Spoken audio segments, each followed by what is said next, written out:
did you guys meet? Wallace, Hi. this is my cousin Chantry. Yes! Oh, yeah! Thank you for being so gracious in victory. I'm gonna give you my number. We should hang out. Yeah. My boyfriend will be worried about what happened to me. So, friends? Yeah, why not? All right. Friends.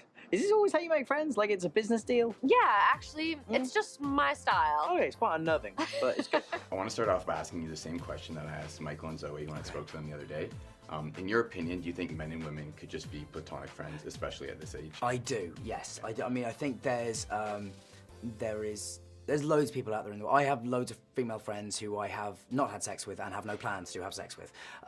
So, you know, I think it is absolutely something that is real, and I think the problem arises when you are friends with somebody who you find really attractive or is really attracted to you, and then either you'll have to deal with that at some point and, you know, have the conversation and talk about it, or, you know, you move on. But it's definitely, I think there's sort of two questions in one, really. You know, can men and women who are attracted to each other just be friends? You know, that's more difficult, but can some men and women be friends? Definitely.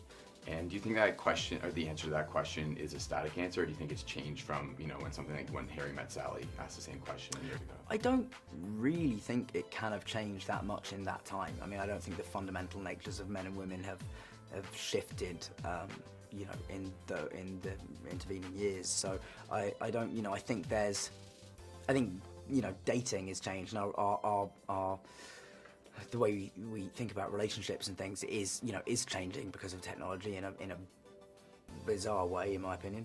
But you know, I don't think that the actual sort of standard of men and women being friends has changed in that time.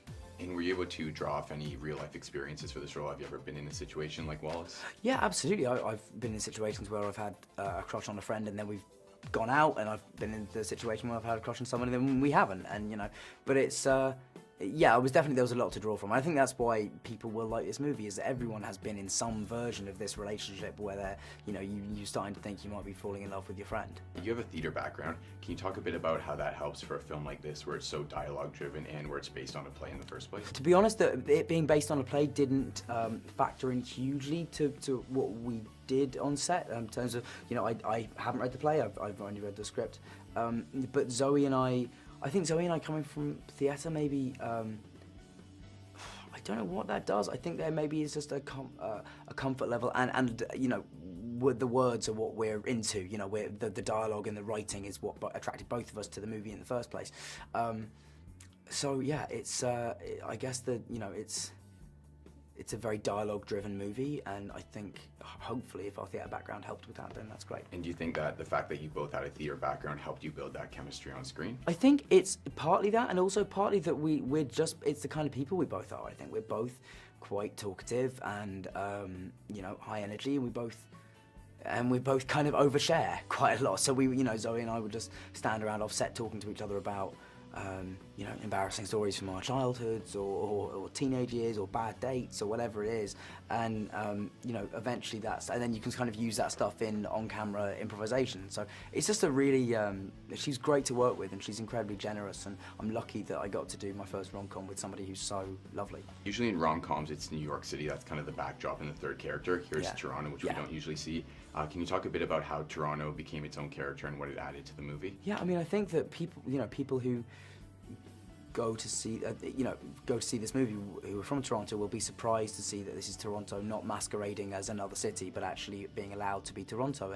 And I don't know, I think it is another character in the movie, and it's a very romantic movie. So I'm hoping that people do kind of get you know, Toronto. We're going to turn Toronto into the new Paris. You know, there is something really beautiful about the way it's shown, and you know, Mike Dowse has called it, you know, his love letter to the city in some ways. So I'm hoping that everyone enjoys it, but I do think people from Toronto will be able to go and like pick out their neighborhoods, and you know, it's cool. How often did Michael let you go off script? Did you and Zoe get to improvise a lot just to build your own Most scenes we would do something. Whether it ended up in the film or not varies, but you know, we would always kind of we'd do the first 3 or 4 takes absolutely, you know, as it is in the script, and then he'd let us go. But the other advantage was that we had Alan Mastai, our writer, was on set the whole time as well, so he was able to you know, feed in other lines to improvise round, and you know, they just stand off camera and throw things out at us, and then we try and just talk about them for as long as we could and riff off them. And yeah, it's great fun. It's a way of working that I hadn't done a lot of work in before, and I really, really enjoyed it. Can you talk a bit about how you had to adapt for a rom-com since you haven't done this genre before and I it's mean, so different? there wasn't anything like I felt I had to adapt. It's more just, you know, I approach any script, that you approach it from a character perspective rather than like a genre perspective. Like, what would I do if I'm acting in a rom-com? It's more, what do I do? What does my character want out of, you know, life? And then what does my character want out of this scene? And then what is he trying to achieve with that line? And really, that you know, those things can just be applied to any role in any genre, and you should have a pretty clear idea of who you're playing. And you know, it was definitely something that, and also, you know, Wallace in this film was not totally dissimilar to myself, so I felt I could let a lot of my own personality come through, particularly in his sense of humor. Yeah, in this story, it's going to resonate with our generation, younger people. How do you think it's going to appeal and resonate to a wider audience, so people who are 40, 50, already married, already past this stage in their life? Well, I think there's something about watching two people fall in love that is so exciting and so intimate, and so, you know, everyone remembers the first time they, you know, met their wife or their girlfriend or whatever, and there was that instant connection, and that process of getting to know each other early on and flirting with each other and like figuring out if the other person might be into you or not is so exciting and fleeting. Like, it's quickly over, you know. So I think it's something that even if you're not in this stage of your life right now, you can be nostalgic for it, and or get a certain joy in experiencing it again through the movie. And just before we wrap up, I hate to have to do this to you, but I got to ask the obligatory Harry Potter question. Go for it.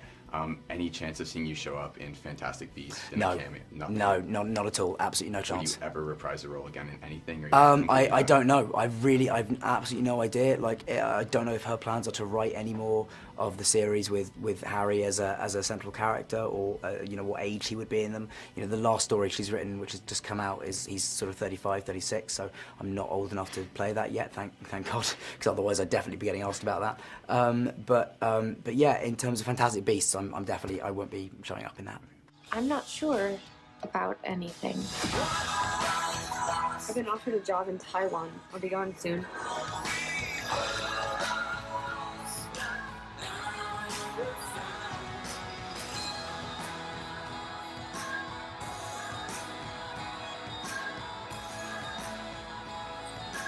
It's very easy to be cynical about love until you've had that instant connection. If you're lucky, it happens once in a lifetime.